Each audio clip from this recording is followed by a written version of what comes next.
왜 예수인가 시리즈 16번째 시간으로 나는 포도나무요 라는 제목으로 하나님 말씀 증거하겠습니다. 내용이 조금 다소 긴 편이라 오늘과 또 다음은 또 다음 주는 성탄절이니까 그 다음 시간에 이어서 말씀을 전하도록 하겠습니다. 여러분, 세계 3대 거짓말이 있다라고 합니다. 아십니까? 첫 번째, 나 결혼 안 하고 살 거야. 두 번째, 이건 밑주고 파는 겁니다. 세 번째, 늙으면 빨리 죽어야지. 사업을 하는 사람의 목적은 이윤을 남기는 데 있고, 교육자는 제자를 길러내는 데 있습니다. 그러면 농부의 바람은 열매를 맺는 데 있습니다. 농부가 봄에 씨를 뿌리고 여름에 폭염을 견뎌내고 긴긴 나날을 몸을 아끼지 않고 일을 하는 이유가 뭘까요? 가을에 있을 열매에 대한 기대 때문입니다. 꽃은 아름다운 매력이 있지만 농부의 궁극적인 기대는 꽃이 아니라 열매입니다.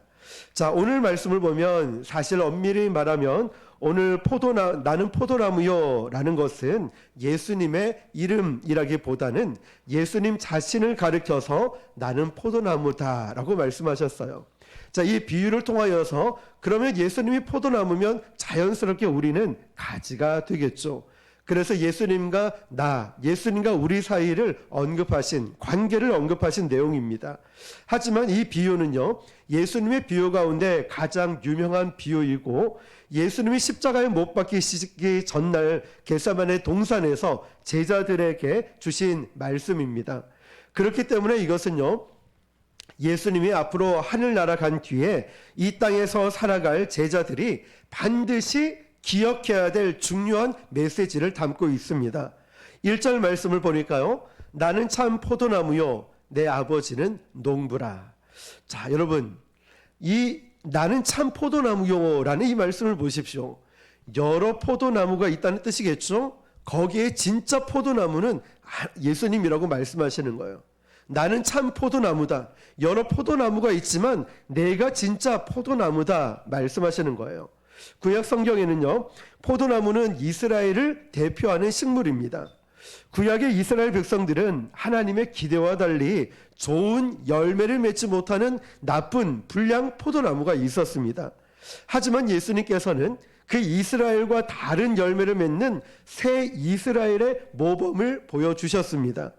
예수님을 이 땅에 보내신 하나님 아버지께서는 포도나무를 재배하는 농부이시고 예수님은 포도나무시고 우리는 가지입니다. 2절을 같이 읽어볼게요. 시작. 내게 붙어 있어 열매를 맺지 아니하는 가지는 아버지께서 그것을 제거해 버리시고 무릇 열매를 맺는 가지는 더 열매를 맺게 하려 하여 그것을 깨끗하게 하시느니라. 아멘. 핵심적으로 반복되는 주제가 뭐냐면 포도나무의 존재 의미라는 것입니다. 그러면 포도나무가 존재하는 그 의미가 무엇이냐면 바로 열매를 맺는 데 있습니다. 포도나무는요, 관상용 나무가 아닙니다. 포도나무는 사실 여러분 포도나무 밭을 가수원 같은 곳을 가신 분은 아시겠지만 저게 포도나무야? 나무라기보다는 그냥 포도 넝쿨처럼 보입니다. 볼품이 별로 없습니다. 또 이 향나무나 떡갈나무처럼 제목으로 쓸 수도 없고 너무나 턱 없이 부족한 나무입니다. 그렇다고 땔감으로 쓸 수 있는 나무도 못 됩니다. 그리고 썩혀서 거름으로 쓸 수 있는 나무도 아닙니다. 그러므로 포도나무의 역할은, 유일한 존재 의미는 바로 열매를 맺는 것입니다. 그래서 예수님께서 6절에 열매 맺지 못하는 나무는 가지를 찍어서 불에 태울 수밖에 없다라고 말씀하셨습니다.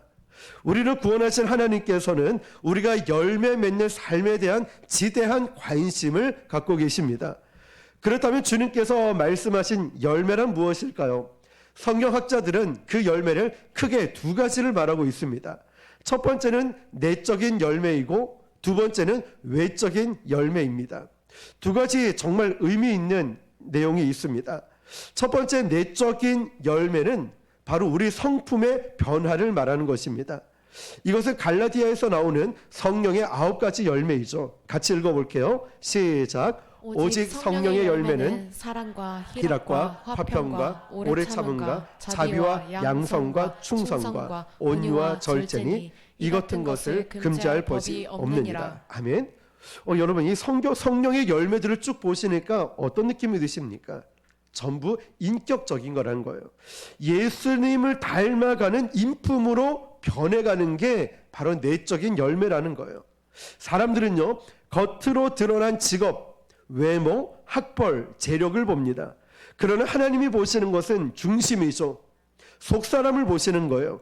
우리의 속사람이 얼마나 예수님을 닮아가는 인격으로 변화되고 있는가가 하나님의 지대한 관심입니다.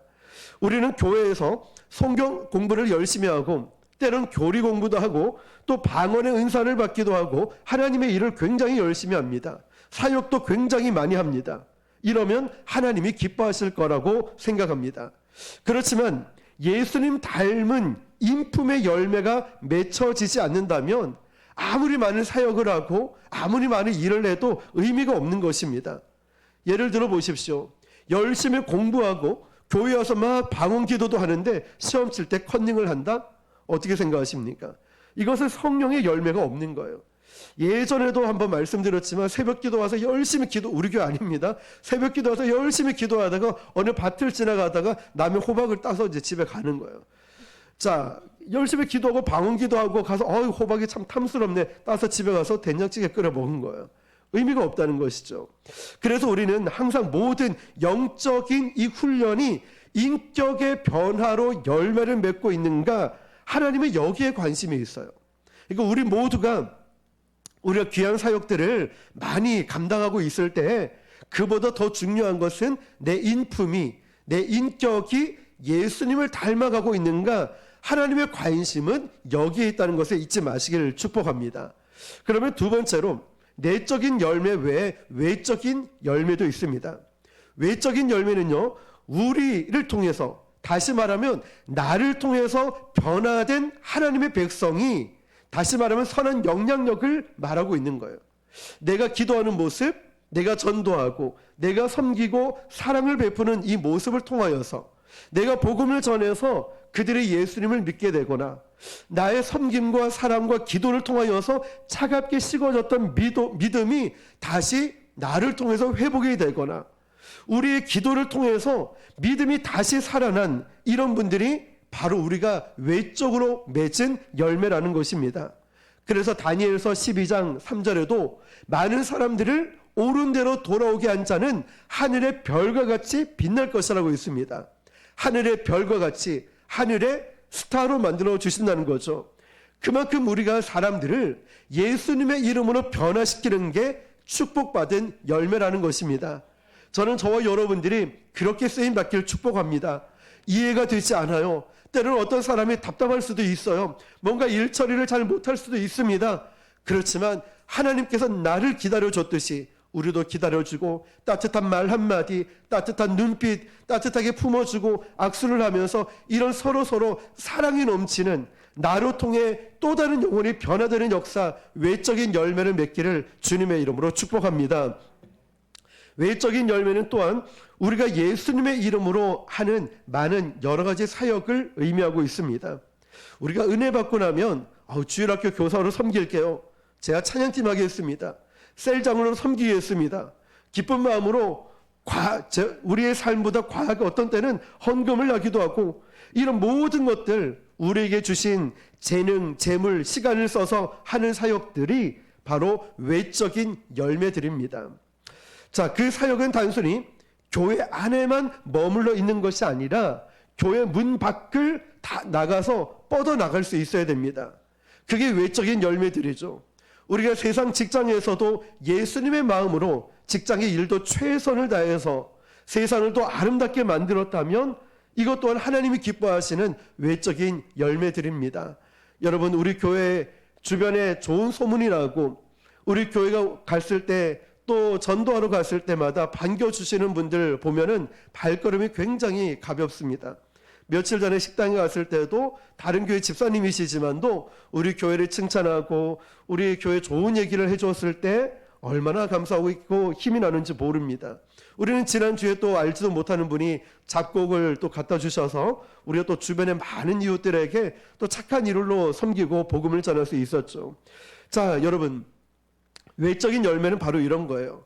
우리의 직장에서 직장 동료들이나 학교에서나 가정에서 보는 사람들, 때로는 우리의 고객들이 야, 예수 믿는 사람은 이렇게 다르구나, 이렇게 다르구나라고 무릎을 칠 때 우리는 하나님이 기뻐하시는 열매를 맺어 드리는 거예요. 야, 역시 예수 믿더니 우리 가정이 달라졌어.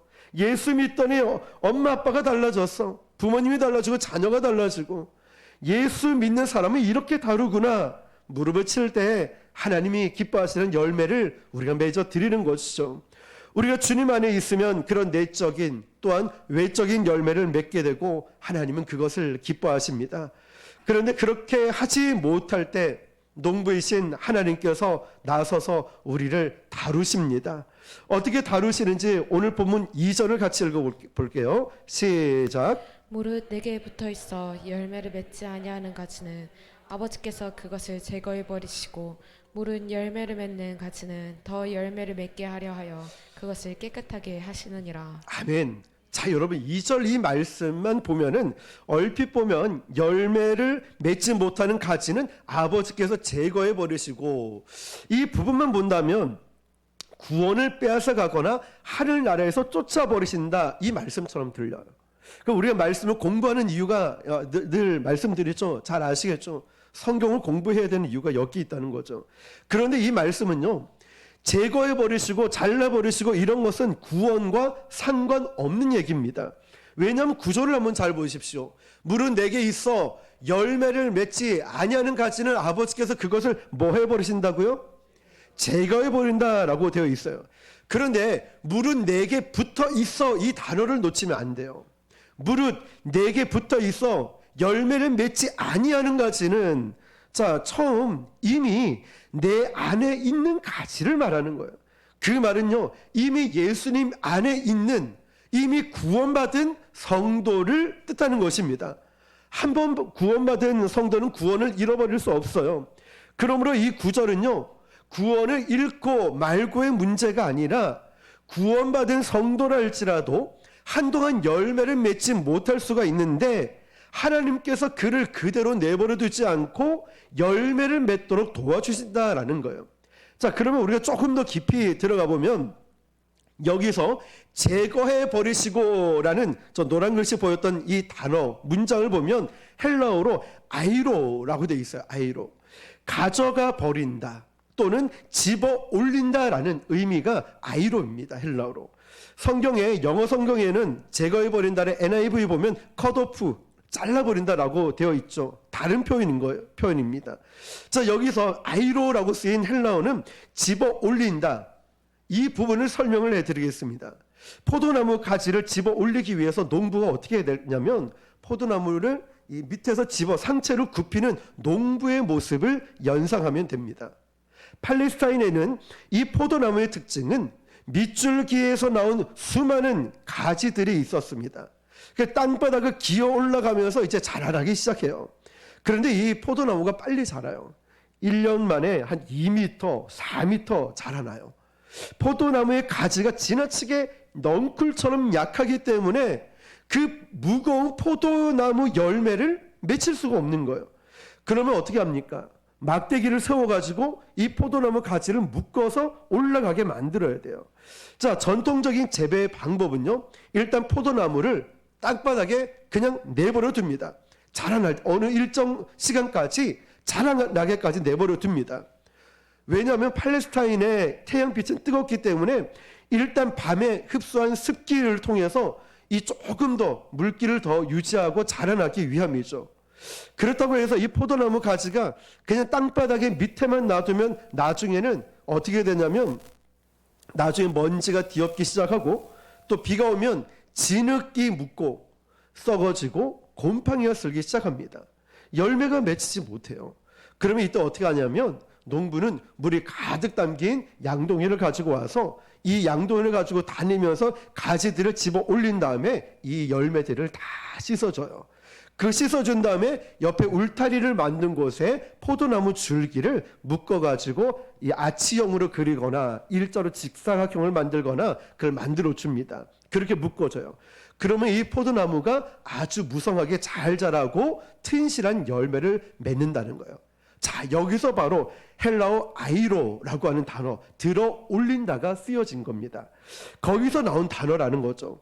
그러니까 농부이신 하나님께서 땅에 떨어진 포도나무 가지들을 흙 속에 내버려 두지 않고 가지를 들어 올려서 닦아주고 다시 열매를 맺도록 도와준다. 이게 헬라어로 아이로, 제거해 버린다의 진짜 의미라는 것입니다. 이게 영적으로 무슨 의미냐면은 여러분, 우리의 죄가 바로 포도 잎사귀를 덮는 바로 먼지, 곰팡이 같은 걸 말해요. 공기와 빛을 차단하기 때문에 가지들은 결국 시들시들해지고 열매를 못 맺게 되겠죠. 우리가 예수 믿고 구원받은 사람인데요, 바로 이 죄에 빠져서 회개하지 않고 살아가는 성도가 이런 모습이라는 것입니다. 그러니까 죄는요, 우리를 영적으로 무능하게 만들어요. 자책하게 만들고 계속 나는 못해, 나는 안 되는 사람이야, 나는 없어야 돼, 나는 아무것도 할 수 없어. 죄가 자꾸만 우리를 그렇게 만드는 거예요. 그래서 농부이신 하나님께서 이 가지를 아이로, 헬라어로 들어 올려서 씻어주는 작업을 하고 묶어주는 작업을 합니다. 자, 이것을 성경에서는 다른 표현으로 징계라고 합니다. 죄를 제거하는 거죠. 처음에는 말로 꾸짖습니다. 때로는 설교 말씀을 통해서, 아니면 때로는 성경 말씀, 우리가 읽은 말씀을 통해서, 또는 주변에 영적으로 성숙한 지인들을 통하여서 하나님은 경고 메시지를 주십니다. 다윗에게 하나님은 그렇게 하셨죠. 하나님을 사랑하는 다윗이었지만 그가 밧세바를 범하고 그 사실을 은폐하기 위해서 남편 부하를 죽였습니다. 아무도 모르겠지 생각했지만 하나님은 나단 선지자를 보내서 그 죄를 꾸짖었습니다. 다윗은 영적으로 겸손한 사람이었기 때문에 그 말을 듣자마자 즉시 회개했습니다. 그런데 여러분, 하나님이 말씀으로 꾸짖었음에도 불구하고 회개하지 않고 강팍한 마음이 계속 있으면 하나님은 어떻게 할까요?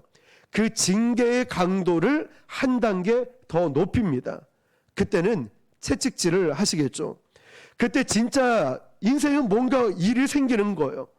예를 들면 갑자기 믿었던 사람이 배신을 하거나 도저히 있을 수 없는데 실패를 하게 되고, 생각지도 못하게 갑자기 건강에 이상이 온다든가 하는 이런 사건들이 생깁니다. 물론 이런 일들이 전부 징계는 아닙니다. 하나님께서 우리가 말로 하는 경고를 듣지 않고 있을 때 우리 외부 상황을 통하여서 엄청난 폭풍우를 몰아치게 하셔서 우리를 깨닫게 하십니다. 이스라엘 백성들이 그랬어요. 수많은 선지자들의 말을 무시했던 그 경고를 무시하니까 하나님께서 이스라엘에게 흉년을 보내셨고, 또 메뚜기 떼를 보내셨고, 나중에 점점 전염병을 보냈고, 나중에 대적자들, 외세의 침략으로 결국 그 이스라엘 땅이 망하게 하셨어요. 징계를 받고 깨닫지를 못하니까 점점 징계의 강도가 한 단계씩 올라가는 것을 봅니다. 자, 여러분, 하나님의 백성은, 저와 여러분은 반드시 열매 맺는 삶을 살아야만 합니다. 내적인 열매뿐만 아니라 외적인 열매도 맺어야 돼요. 성품의 변화뿐만 아니라 나를 통해 누군가가 변화받을 수 있는, 또 하나님의 은혜로 어떤 사역이든 감당할 수 있어야 됩니다. 그러나 죄에 빠지게 되면 영적인 능력이 없어지니 열매를 맺지 못하는 거예요. 이 상태가 계속 지속되면은 하나님께서 반드시 징계로 개입을 하십니다. 왜냐하면 하나님은 작은 그릇, 큰 그릇, 못난 그릇 사용하실 수 있어도요, 더러운 그릇은 사용하실 수 없기 때문이에요. 그 징계는 하나님이 참으실 수 없는 더러운 죄를 제거하는 과정입니다. 그래서 여기서 징계는요, 한번 따라해 볼게요. 징계는 죄를 죽이는 과정이지 죄인을 죽이는 과정이 아니다. 아멘이십니까? 하나님께서 주시는 징계는 죄를 죽이는 거지 죄인을 죽이는 게 아닙니다. 그러므로 우리는 이 징계의 매 속에서 하나님의 사랑을 읽을 수 있어야 됩니다. 그 징계가 힘들어요. 아파요. 너무 끝이 보이지 않습니다. 도대체 언제 이걸 이겨낼 수 있을까? 그런데 여러분, 이 징계를 거쳐야 깨끗해지고 패배해서 회복할 수 있는 거예요. 아이성 전투를 한번 기억해 보세요. 여호수아가 이 백성들이 아이성에서 패배하고 난 다음에 하나님 앞에 통곡하고 회개했을 때 그 가운데 말씀에 불순종한 누가 나옵니까? 아간이 등장합니다. 그래서 아간을 제거하고 나서야 다시 승리할 수 있었어요. 징계의 목적은 바로 여기까지 가는 거예요. 중요한 것은 하나님은 사랑하는 자에게 징계를 하시는 거예요. 그래서 많은 분들이 아니 똑같이 죄를 지었는데 저 사람은 멀쩡하고 왜 나만 가지고 그러세요? 하나님 왜 저한테만 그러세요?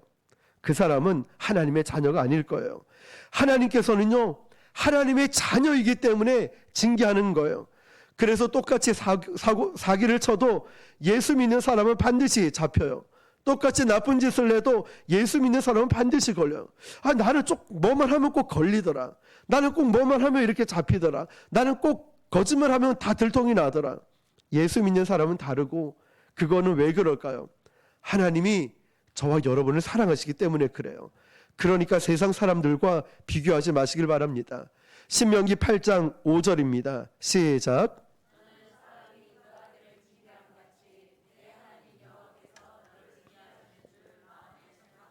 아멘. 자, 이게 무슨 말일까요? 하나님이 너를 아들로 보신다. 하나님이 저와 여러분을 아들로 보신다는 거예요. 그러니까 하나님한테 징계받을 때 시험 들지 말라는 거예요. 하나님 나에게 왜 어려움을 줍니까? 왜 고통을 주십니까? 왜 이렇게 속상하게 상처를 주고 배신을 당하고 아픔을 왜 주십니까? 이러면서 하나님께 시험 들지 말라는 거예요. 여러분, 자녀를 키우는 부모들은 한 번쯤은 자녀들한테 회초리를 들어본 적이 있을 겁니다. 이 아이가 정말 잘못했을 때 회초리를 들면서 여러분 기쁨을 느끼십니까? 이 아이를 때리면서 희열을 느끼십니까? 아니죠. 정말 부모의 마음은 이 자녀를 때리면서도 마음이 찢어집니다. 맞는 자녀보다 때리는 부모가 이 마음이 훨씬 더 괴롭습니다. 우리가 그 마음을 알아야 돼요. 저와 여러분이 그 마음을 알아야 하나님께 징계를 받을 때 하나님 왜 나에게 아픔을 주고 왜 나에게 고통을 주시고 왜 이렇게 문제가 풀리지 않습니까? 징계를 받을 때 하나님에 대해서 분노하거나 섭섭해하지 않아요. 부모의 마음이 더 찢어지거든요. 징계는 파괴적인 습관을 가진 사람이 더 큰 재앙으로 가기 전에 초기에 그것을 끊어주는 거예요. 브레이크를 걸어주는 거예요. 너 여기서 멈추지 않으면 어떻게 할지 몰라. 너 지금 여기서 멈추지 않으면 너 인생이 파탄 날지 몰라. 너 가정이, 너 직장이, 너 인생이, 너 신앙이 어떻게 될지 몰라. 하나님이 징계를 통해서 브레이크를 걸어주는 거예요. 끊어주는 거예요. 잘못된 인생길을 가고 있는데 초기에 브레이크를 걸어주지 않으면 나중에 재앙이 오거든요. 하나님을 경험하는 삶의 저자 헨리 블랙갑이라는 목사님이 쓴 책에 보면은 이런 내용이 나옵니다. 그가 젊었을 때 목사로서 처음 집회했던 장례식 이야기가 나옵니다. 그런데 그 장례식 대상은 안타깝게도 10살도 안 된 어린 소녀였습니다. 한 번은 목사님이 이 가정에 신방을 갔습니다. 이 10살도 안 된 꼬마 소녀가 얼마나 활발한지 그냥 총알처럼 쉥쉥 막 뛰어다니기 시작하는 거예요. 큰 도로에 차들이 쌩쌩 달리는데도 이 아이는 아랑곳하지 않고 옆에도 살펴보지 않고 쌩쌩 달려가는 거예요. 여기 갔다 저기 갔다 정신이 하나도 없는 거예요. 그래서 목사님이 집사님 여기를 좀 이 아이를 통제해도 되지 않습니까? 너무 불안한데요? 그런데 그 부모는 뭐라고 하냐면 목사님 우리 애가 참 활달하죠. 성격도 좋고 얼마나 보기 좋아요 라고 했다는 거죠. 아무도 제지하지 않았어요. 어느 날 소녀가 여느 때와 다름없이 활발하게 집 앞을 뛰쳐나가서 큰 도로로 뛰쳐나가다가 달려오던 차에 부딪혀서 직사를 하게 되었습니다. 차가 오고 가는 길거리로 팍팍 뛰어가다가 그런 습관을 그 부모가 초기에 제동을 브레이크를 걸어주지 않으니 그저 귀엽다 했던 그 대가는 그렇게 혹독했던 것입니다. 여러분 하나님은 결코 우리를 이런 식으로 다루지 않습니다. 재앙이 오기 전에 더 큰 문제가 오기 전에 더 큰 고난이 오기 전에 하나님의 자녀는요, 잘못된 길을 가는 첫 스텝부터, 첫 발자국부터 하나님은 반드시 제동을 걸어 주십니다. 그 징계에는 정확한 목적이 있습니다. 징계의 시간, 징계의 강도 어느 정도까지 갈까요? 어디까지입니까? 그것은 내가 얼마나 빨리 회개하는가에 결정되어 있어요. 내가 얼마나 빨리 회개하고 돌이키는가에 따라 징계의 시간과 징계의 강도는 정해진다는 거예요. 하나님께서 왜 우리가 쓸데없이 불필요하게 1분이라도 더 고통받기를 원하시겠습니까? 아까 말씀드렸듯이 우리 자녀에게 사실 때리기도 아깝고 안아주고 사랑해주고 싶은 이 자녀를 왜 때리겠습니까? 빨리 징계의 목적을 알고 우리가 죄를 버리는 게 중요합니다. 하나님의 징계는 절제된 징계입니다. 사실 우리는 어쩌면 한 10대, 100대를 맞아야 될지 몰라요. 그런데 하나님의 징계는 한 대, 두 대로 끝을 냅니다. 우리가 어렸을 때 폭력적인 부모 밑에 있으면서 성장했던 분들 보면 징계라는 말만 들어도 막 소스라칩니다. 어렸을 때의 상처 때문에. 하나님의 징계도 그렇게 생각을 합니다. 그러나 우리 하나님 아버지의 징계는 이 땅이 불안정한 부모의 징계와는 다릅니다. 하나님은 어떤 격한 감정에 사로잡혀서 그렇게 징계 매를 함부로 휘두르시는 분이 아니십니다. 히브리서 12장 10절입니다. 시작.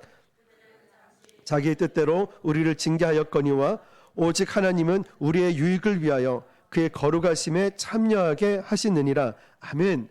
하나님의 징계가 어떻다고요? 절제가 되어 있습니다. 하나님의 징계는 정확한 목적을 가지고 우리에게 임하기 때문에 우리가 징계를 받을 때 빨리 회개하기만 하면 되는 거예요. 제가 여러분이 징계를 받을 때 빨리 회개하고 돌이키는 것입니다.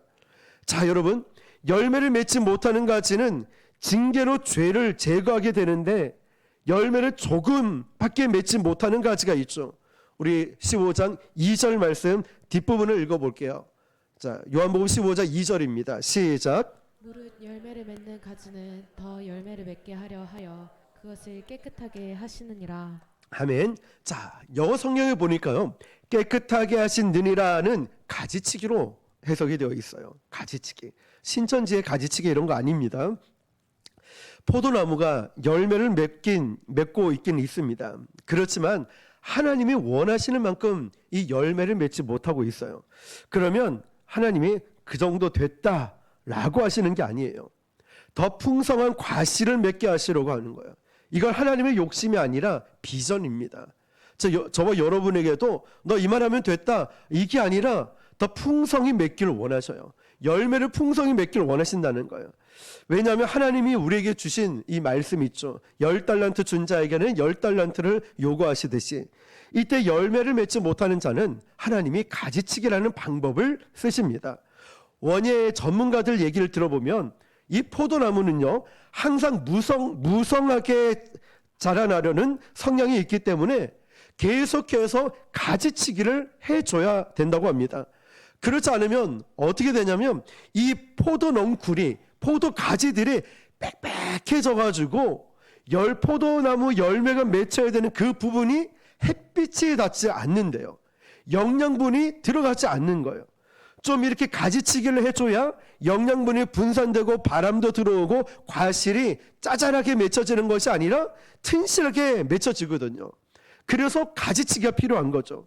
이 가지치기를 해주지 않으면 포도나무 열매는 열매를 맺기보다는 자기를 과시하려고 합니다.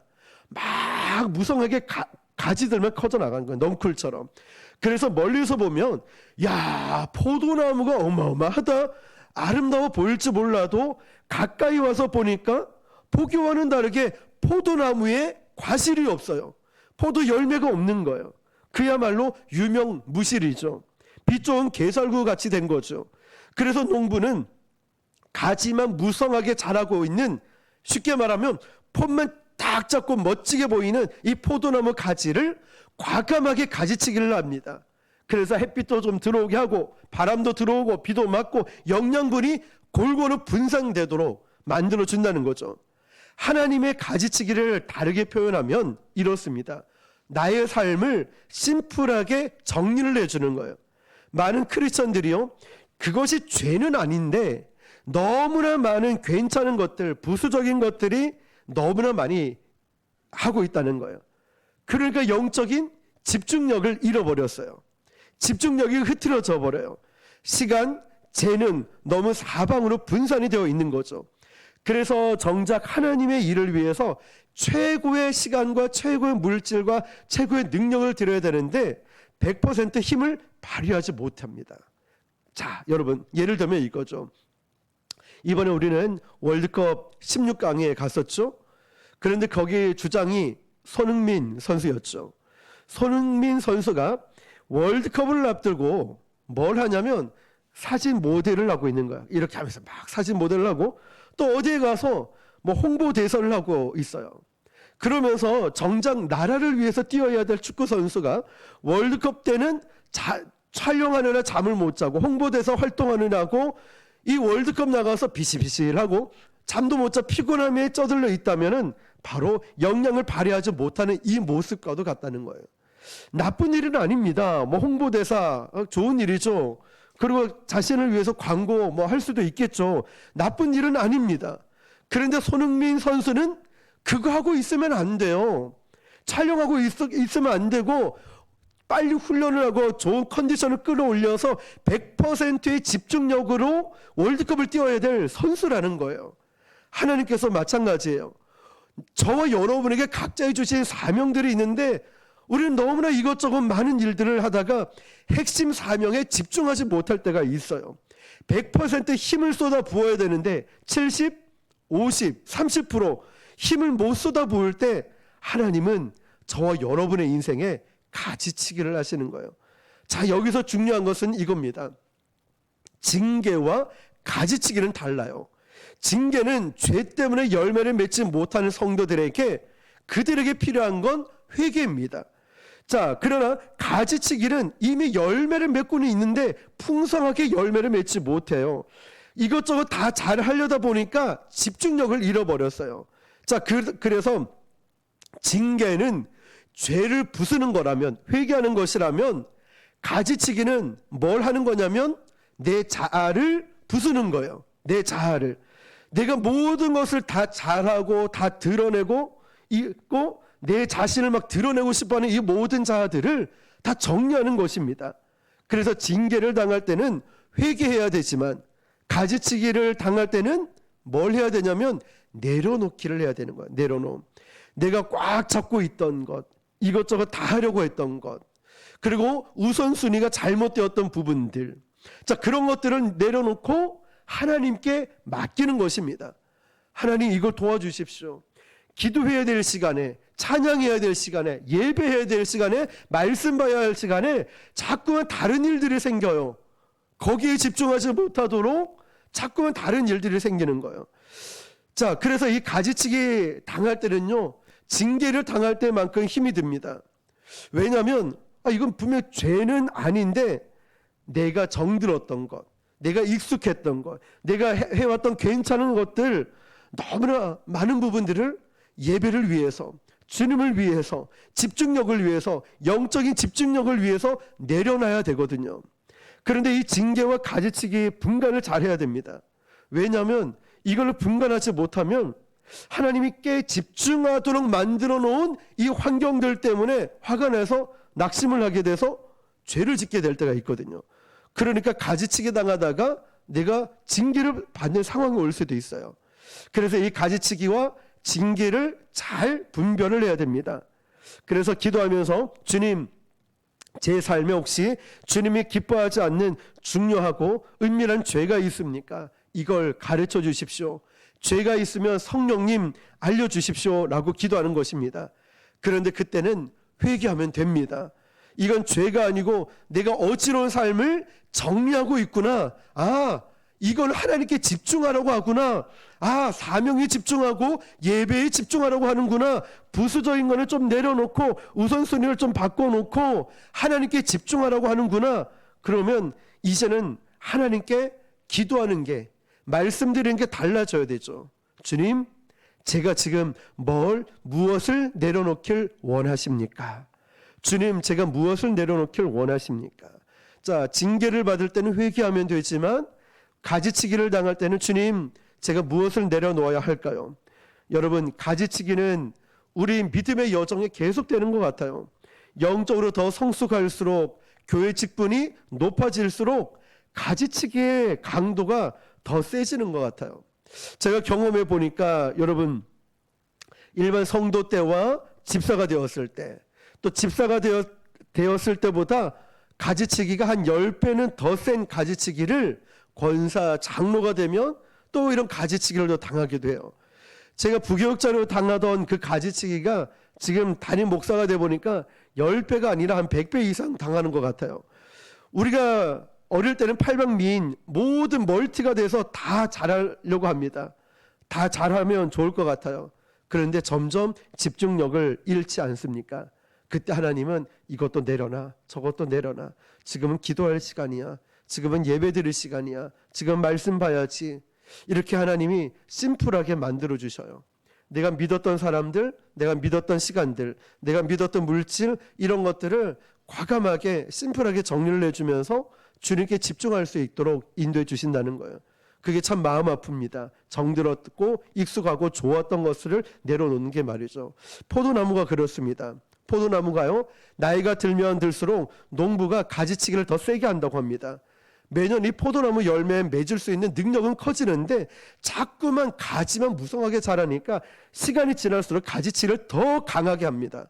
왜냐, 그렇게 하지 않으면 자기 가지가 잘난 줄 알고 튼실한 열매를 못 맺기 때문에 계속 가지치기를 포도나무만큼은 많이 강하게 해줘야 되는 거예요. 성숙한 가지들이 가장 세게 가지치기를 당하는 게 뭐냐면 이것저것 하는 게 너무 많아서 그래요. 그러니까 힘이 분산이 되어서 큰 집중력으로 열매, 가장 중요한 열매를 못 맺기 때문에 그렇습니다. 자, 가지치기 초기 과정에는 우리의 부산한 스케줄과 우선순위가 정리가 되는데 가지치기 고급 단계로 가면 어떻게 되냐면 하나님이 나의 가치관을 건드리십니다. 그러면서 너 인생의 가장 중요한 게 뭐냐라고 말씀하시는 거예요. 당연히 하나님, 제 인생에서 가장 중요한 건 우리 주님입니다 라고 말은 하지만 실상으로 내가 내 삶에는 주님 이상으로 중요하고 생각하고 사랑하고 집착하고 있는 게 있어요. 말로는 주님이다 라고 하지만 실상은 다르다는 거예요. 우리 주님이 정확하게 아시고 그 정곡을 찌르십니다. 너 그거 아니잖아, 네가 사랑하는 게 이거잖아, 정확하게 찔러요. 그러면서 우리의 정체성을 건드려요. 너 진짜 너는 누구냐? 네가 이 모든 것들보다 나를 더 사랑하느냐? 우리의 정체성을 건드려요. 너 예배의 자리 있고 직분을 맡았는데 너 정말 그렇느냐? 너 정말 사실 나를 더 사랑하느냐? 아니면 이 가지들이 너무 많아가지고, 야곱은요 평생 남을 속이는 자로 살아왔죠. 그런데 주님은 계속 가지치기를 하셨죠. 결국 나중에 야곱은 이스라엘이 되지 않습니까? 이렇게 우리의 정체성, 우리의 가치관을 완전히 다시 개조하는 이 작업을 성경에서는 믿음의 실현이라고 합니다. 죄가 아니죠. 이거는 믿음의 영웅들을 한번 보십시오. 아브라함, 요셉, 이 같은 사람들에게도 행하지는 이 가지치기를 보면 괜찮은 사람을 위대한 하나님의 사람으로 만들어줘요. 그래서 심플하게 인생을 오직 예수, 오직 믿음, 오직 복음, 심플하게 이것저것 막 하는 게 아니에요. 그거 하나 붙들게 만들어 주시는 거예요. 복잡하지가 않습니다. 하나님은 이 불같은 연단을 통하여서 우리를 그렇게 만들어 주십니다. 사랑하는 성도 여러분, 지금 여러분이 고통과 고난이 저와 여러분을 위대한 사람으로 만들어 주실 거예요. 여러분 지금 힘들고 어려운 이 시간들이 하나님은 어쩌면 우리에게 가지치기를 통하여 내 삶의 우선순위를 정하게 하시고, 때로는 징계를 통하여 더 큰 환난을 미리 막아주시는 회개의 자리로 이끄시고, 또한 외적인 아름다운 인격으로 또 내적으로 변화됨을 통하여서 예수님을 닮아가게 만들어 주실 겁니다. 바로 포도나무 이 비유를 보시면서 우리는 가지입니다. 포도나무 대신 주님 안에 거하시는 저와 여러분 되시기를 주님의 이름으로 축원합니다. 기도